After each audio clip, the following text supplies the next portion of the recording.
Assalamualaikum warahmatullahi wabarakatuh. Perkenalkan, nama saya Dewi Mawarni dan selamat datang di video pertama saya. Nah, untuk video pertama saya ini saya akan mengajak kalian ke sebuah butik dekat rumah saya.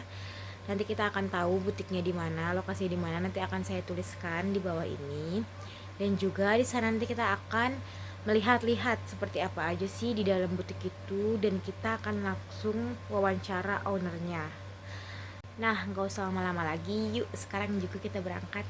Kita udah ada di tempatnya Gerai Hafsah. Ini tokonya, butiknya. Ini keadaan lingkungan sekitarnya. Dia dekat banget sama jalan raya dan ini sekitarnya. Oke, sekarang kita masuk ke tempatnya.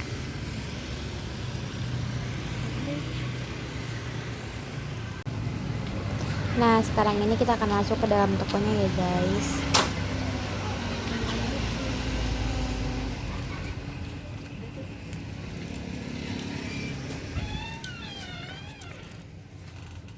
Nah, ini sekitar dalamnya.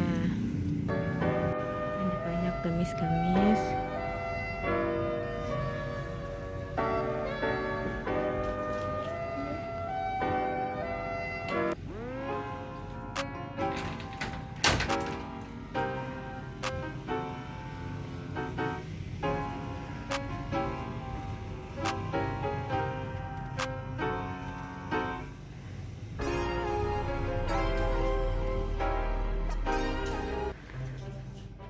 Selain gamis-gamis, di sini juga ada jual kerudung.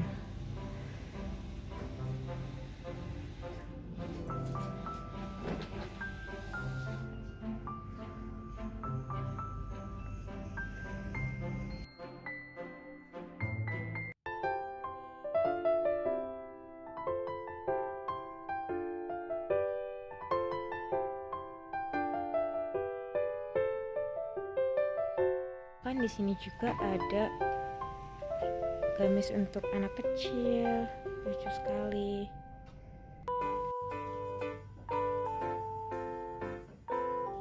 Halo. Di ruangannya juga dilengkapi dengan AC dan nyaman banget. Halo guys, sekarang ini kita udah bertemu sama ownernya langsung, yaitu dengan Mbak siapa Mbak? Yuli. Nah, dengan Mbak Yuli. Dan sekarang ini kita akan membuka sesi wawancaranya ya, biar lebih santai.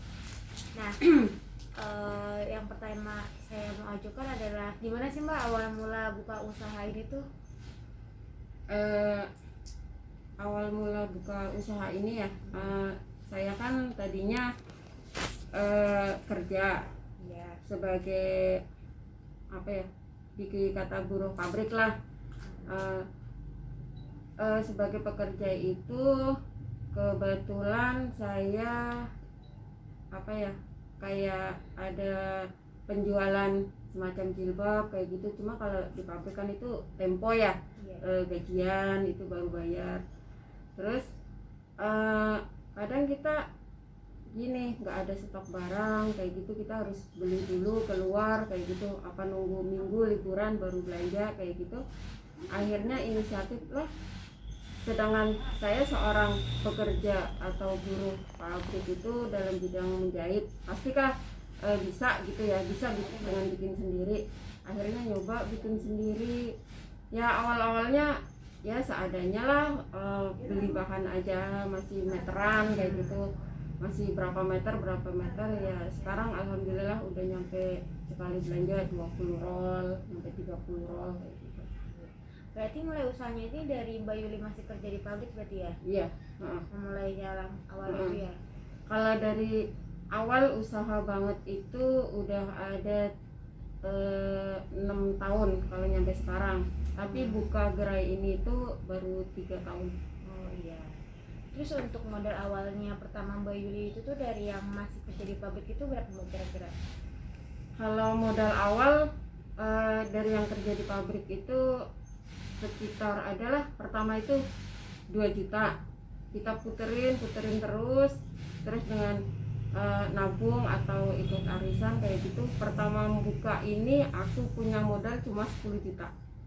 buka gerai ini. 10 juta. Itu berarti udah sama sewa toko.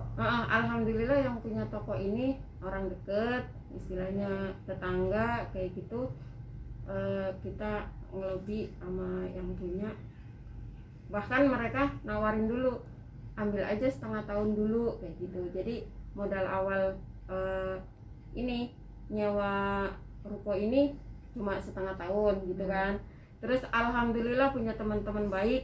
Dulu itu pintu oblong kan, nggak ada kacanya, itu ada teman yang nawarin, udah kacanya aku yang bikin dengan dicicil tiap bulan. Perabotan ini juga kayak lemari apa meja kayak gitu, gantungan ya. Kalau gantungan emang kita beli ya, kita nggak bisa ngambil kayak gitu. Kalau perabotan kayak gini, kita juga ada temen yang dia berbidang dalam bidang furnitur kayak gitu. Ini sebenarnya barang bekas, cuma didaur ulang lagi dari kayu jati, jadi bagus lagi. Itu dia nawarin, udah dari aku aja dengan cicilan. Alhamdulillah dengan cicilan itu nggak dibatasin harus sekian ratus ribu per bulan kayak gitu, seikhlasnya seadanya kayak gitu. Alhamdulillah dalam 1 tahun itu lunas semua. Entah pintu, AC apa segala macam, itu perabotan segala macam. Emang targetnya 1 tahun harus lunas gitu. Oh ya udah, berarti alhamdulillah ya Mbak ya, dipermudah pas waktu Amin. ya. Terus untuk barangnya ini Mbak Yuli kan bisa jahit sendiri. Itu apakah sebagian jahit atau sebagian beli atau bagaimana Mbak mekanismenya? Mekanismenya emang kalau buat jahit sendiri kita kan emang tenaga sendiri, paling saudara-saudara terdekat kayak adik ipar, adik kandung kayak gitu, suami apa kayak gitu. Jadi sebagian aja yang kita bikin dengan kemampuan sendiri, istilahnya. Sebagian kalau misalkan ada yang sarimbitan gitu ya, satu keluarga kita baru bikin, soalnya kan size-nya beda-beda untuk ayah ibu kayak gitu kan. Kita bikin dengan cara PO 1 bulan lah kalau misalkan mau bikin ya, gitu 1 bulan dari misalkan dia mau dipakai jahit ke sini 1 bulan. Ada barang yang emang kita beli jadi kayak gitu. Jadi kalau emang barang dari bikin semua kita nggak kekejar. Terus kan modelnya juga kan macam-macam kayak gitu. Berarti di sini juga bisa ya kalau misalnya satu keluarga mau custom kayak mau PO gitu barengan bisa menerima ya. Ya udah. Terus habis itu selama menjalankan usaha ini tuh kendala yang Mbak Yuli lewati itu apa biasanya Mbak? Kendala apa ya?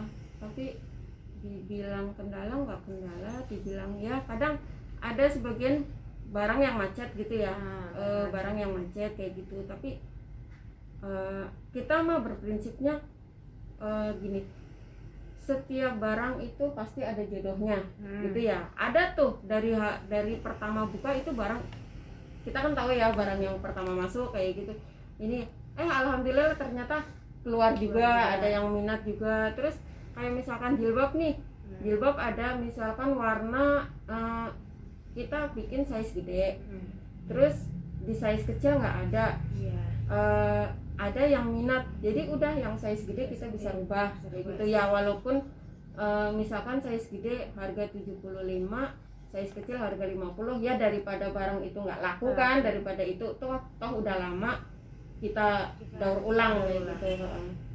Itu kendalanya di situ. Jadi itu kendala sama solusinya sendiri ya Mbak Yuli ya. Jadi solusinya juga langsung selalu kita tanganin sendiri kayak gitu, istilahnya kan kita juga bisa inovasi kayak gitu. Bisa apa sih ya, kita misalkan model lama ini kayaknya udah nggak musim lagi nih, kita bisa rombak sendiri kayak gitu, apa kayak gitu jadi apa kayak gitu ya. Nah sekarang ini Mbak ya, ini kan lagi masa pandemi nih Mbak ya. Ini kan biasanya kalau orang-orang lagi pandemi gini takut untuk datang ke tokonya langsung. Terus tuh cara Mbak Yuli menghadapinya gimana? Di pandemi udah 2 tahun ya, dari 2 tahun 2000 ya. 2 tahun. Pas emang tahun pertama 2020 emang Maret awal ya. Maret awal, berarti mau lebaran ya. Iya, mau lebaran. Itu apa ya, emang orang pada takut ya, tapi di bulan Maret itu kan mau menjelang bulan Ramadan, Ramadan, Lebaran. Lebaran, Nah, iya. itu orang lagi butuh-butuhnya baju, Iya. baju kayak gitu lah. Takut sih, takut mereka, ada yang sebagian takut nyampe cuma WA minta dikirimin gambar, Iya. ntar dikirim pakai istilah kayak Grab, Ojek, apa-apa kayak gitu. Ada ada juga yang masih Masih langsung. langsung ke sini kayak gitu.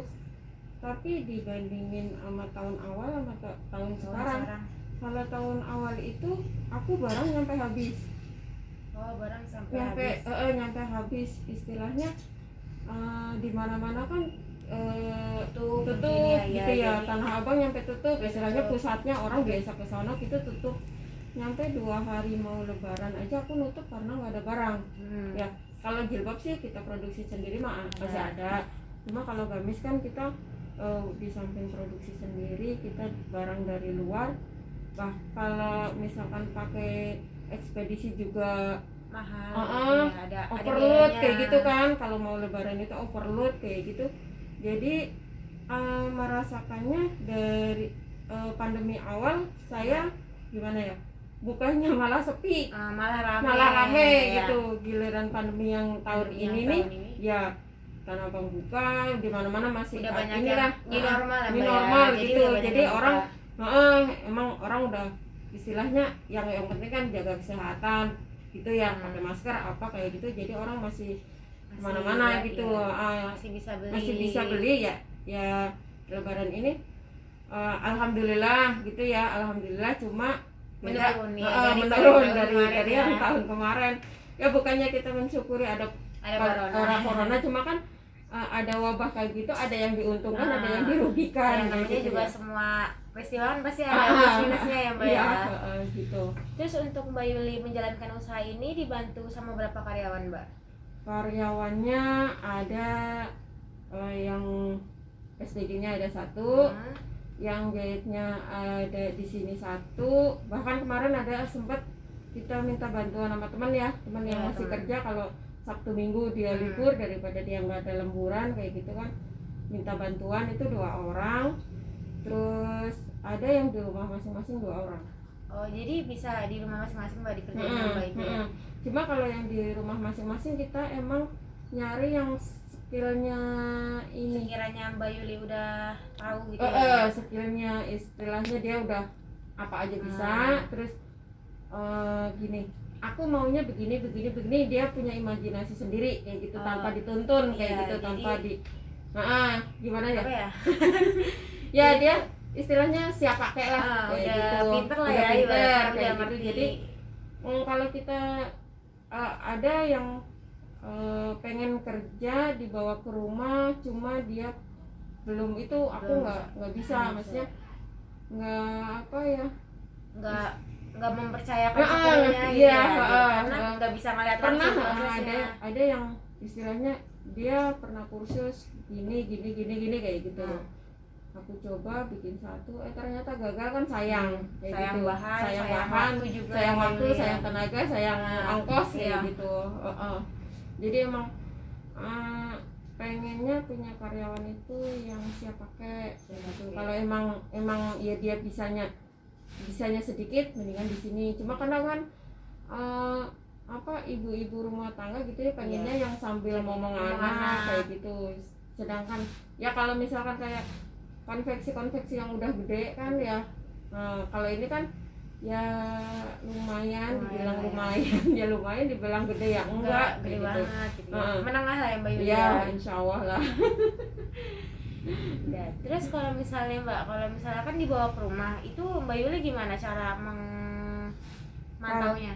Kalau yang dibawa ke rumah itu ada 1 orang yang emang udah apa ya, udah jago banget kayak gitu ya. Bahkan dia pernah kerja di butiknya Ivan Gunawan kayak gitu.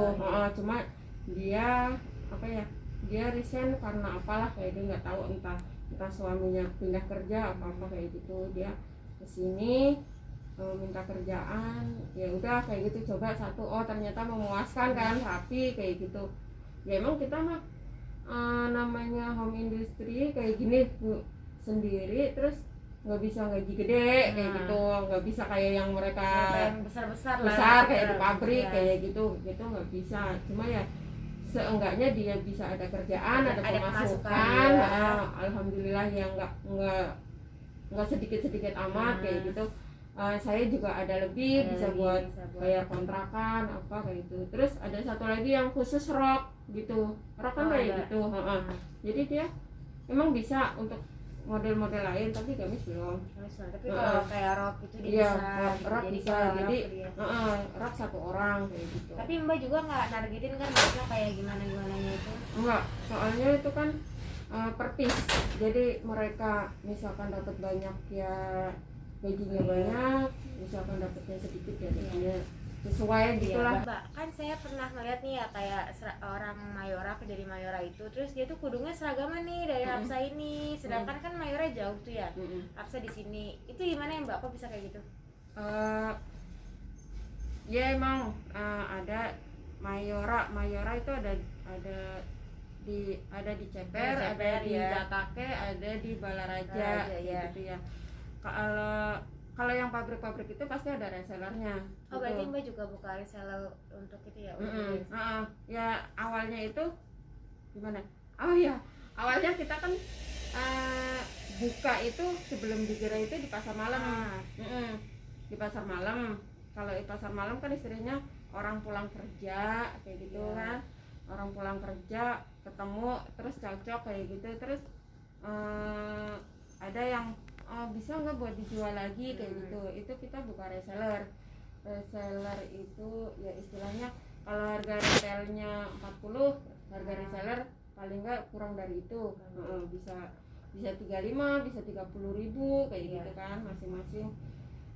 Kalau tadi Mbak nanya ada di Mayora kayak gitu, ada resellernya, bahkan kadang satu pabrik itu resellernya sampai 5 kayak gitu kan. Oh iya, berarti lumayan banyak juga Mbak ya. Kalau boleh tahu resellernya sendiri itu di sini udah ada berapa Mbak? Sekitar 40 lebih. 40 orang lebih. Itu dia kontinu setiap bulan beli atau gimana? Kalau yang di pabrik-pabrik itu hampir setiap minggu gitu ya. Biasanya sistemnya kayak gini. Hari Senin misalkan dia kerja, ada yang pesan, entah dia dicatat dulu gitu, dicatat dulu, entah dia langsung WA ke aku. Jadi ntar pas hari libur, hari Minggu dia ambil, hari Senin bawa ke pabrik kayak gitu. Ada di Mayora, Panaruk juga ada. Mayora, Panaruk, terus di Tentek ada. Terus di Berlina, terus dulu ada sempat masuk di Mitsuba, ada di Torabika, Mayora Jatake, Mayora Balaraja, ada dulu sempat yang masuk ke Cinglu, cuma kan terlalu jauh mungkin kayak gitu. Terus di itu Paragon Wardah, itu ada. Iya. Berarti Mbak itu resellernya rata-rata itu di tempat kerja gitu ya Mbak ya, di pabrik gitu ya? Ya awalnya emang aku tujuannya itu produksi hijab syar'i, cuma karena mereka nyaman dengan petnya gitu ya. Kalau jilbab itu kan yang bikin nyaman petnya kayak gitu. Terus mereka minta yang kecil, sedangkan kalau di pabrik kayak gitu kan nggak boleh yang gede-gede. Nggak boleh yang itu ya Mbak, SOP-nya itu ada yang harus dimasukin kayak gitu kan. Ya udah akhirnya ngikutin konsumen pengennya ada yang kecil, ada yang sedang kayak gitu. Bahkan di Mayora itu kalau paling gede itu cuma L, di kita size L. Kalau selain XL nggak boleh, XL nggak boleh kayak gitu, nggak boleh gede-gede. Nah Mbak, nih siapa tahu kalau ntar ada yang ngeliat terus mau jadi resellernya gitu. Itu caranya gimana Mbak? Untuk reseller, pendaftaran pertama reseller itu bukan pendaftaran sih, awal jadi reseller gitu ya. Kita pembelanjaan 300.000 untuk khusus untuk jilbab semua. Entah size S, M, L, XL dicampur nggak apa-apa kayak gitu. Cuma 300.000 itu dengan harga normal dulu. Harga normal misalkan yang S 40, yang M 50 kayak gitu. Ntar selanjutnya udah harga reseller, potongan 10%. Berarti minimal order itu 300.000, terus ntar setelahnya baru bisa menjadi reseller Mbak ya. Iya. Iya. Terus untuk ini kan banyak produk nih Mbak, ada rok, ada jilbab, ada gamis. Itu range harga per masing-masing item gimana Mbak? Kalau gamis itu masing-masing ya. Ya harga ada yang dari harga 150 nyampe tertinggi kemarin bisa nyampe 450-an gitu. Berarti range-nya dari 160 sampai 400 ya. Tergantung Kalau apa Mbak? Bahan tergantung atau bahan, model, terus ada kan yang satu set kayak Oh, gitu iya. kan. Ada yang cuma gamisnya aja. Terus kalau dari jilbab itu jilbab dari harga 40 nyampe ada yang 120 ya, nyampe 120. Iya. Itu kalau jilbab tergantung size apa Iya, gimana? tergantung size. Apa model size? Tergantung size. Oh. Kalau model sih standar lah kayak gitu. Kalau rok sendiri Mbak? Kalau rok itu 90.000. 90.000. Oh, iya. Cuma harga reseller kan beda 10%. Itu kalau rok ada per size juga nggak? Enggak. Berarti all size apa? All size. Oh. Kalau saya cuma kadang reseller ini Request. request panjangnya kan orang nggak tinggi semua, orang iya. nggak pendek semua gitu. Jadi mereka kayak gini, misalkan Mbak warna marun kan rata ini yang all size itu pinggangnya 60 straight 60 straightnya nyampe 100 gitu ya. Terus panjangnya rata-rata 93 nyampe 95. Jadi kadang ada yang minta 80, 90 kayak gitu ya. Kita ngikutin permintaan. Berarti Bisa. Mbak nerima juga ya, misalnya kalau Mbak saya mau dikecilin, Iya. Mbak juga nerima. Ada juga yang kayak misalkan beli gamis di sini, ya. kepanjangan kayak gitu kita ngasih servis dipotong kayak gitu gratis. Itu gratis, nggak ada biaya tambahan lagi Mbak? Nggak ada. Oh, berarti emang servis dari sini Iya. ya. Berarti Cuma kita nggak bisa ngambil dari luar, kayak misalkan beli di luar. Terus perpaknya di sini. Perpaknya di sini enggak. Berarti itu salah satu Pelayanan. ya, yang Mbak berikan untuk konsumen. Iya. Alhamdulillah sih, maksudnya dengan kayak gitu orang beli di Iya. sana aja kayak Jadi gitu. biar langsung enak ya, dipotong. Mbak, ya? Nggak usah ke Nggak tukang usah. permak lagi kayak Jadi gitu. langsung all in lah ke sini. Oh, Terus iya. diukur misalnya kegedean atau kekecilan bisa dipermak gitu ya Mbak ya. Nah, ya udah, makasih ya Mbak udah mau berbagi sama Sama-sama. saya. Semoga ini dapat membantu orang-orang yang siapa tahu mau buka usaha seperti ini atau enggak Amin. mau menjadi reseller yang Mbak juga. Insya Allah mudah-mudahan dipermudah ya. Semoga juga usahanya tambah besar ya Mbak ya, Amin. biar bisa buka gerai Cabang. lain, cabang ya kan. Makasih ya Mbak untuk Sama-sama, waktunya sendiri. iya. Nah, yang tadi itu adalah hasil wawancara saya dengan Mbak Yuli selaku pemilik butik Kedai Hapsah. Semoga video wawancara saya dapat membantu dan menginspirasi kita semua jika kita ingin membangun suatu usaha. Akhir kata dari saya Dewi Mawarni, Prodi Administrasi Bisnis Internasional Kampus LP3 Sudirman. Mohon maaf bila ada kesalahan kata. Wassalamualaikum warahmatullahi wabarakatuh. See you next time.